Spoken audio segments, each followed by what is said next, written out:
یو حدیث مبارک کې راغلی دی چې 15 قسمه خلق دي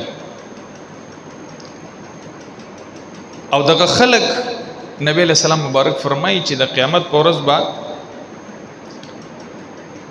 دوی زما مخ چې کوم دی دا نشي لیدي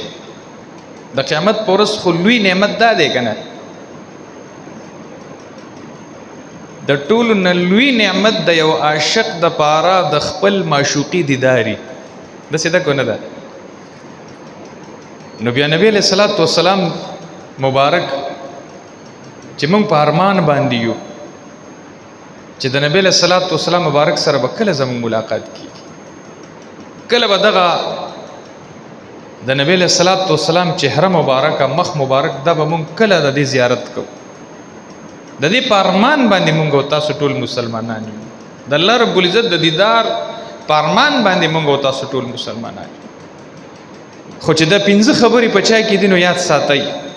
د نبی له صلوات و سلام مخ مبارک دا به دوی ویني پاږي کې یو هغه قسم دی چې د برید د شریعت نه خلاف غټ کړی منځونه هم کوي کنه روزم نیس خدا تشابه دا دمرا انتهایی خطرناک کار دی چې د تشابه دا د هغه مجوسو کړی دا د دین نه او د شریعت نه او د پیغمبر نه خلاف کړی دي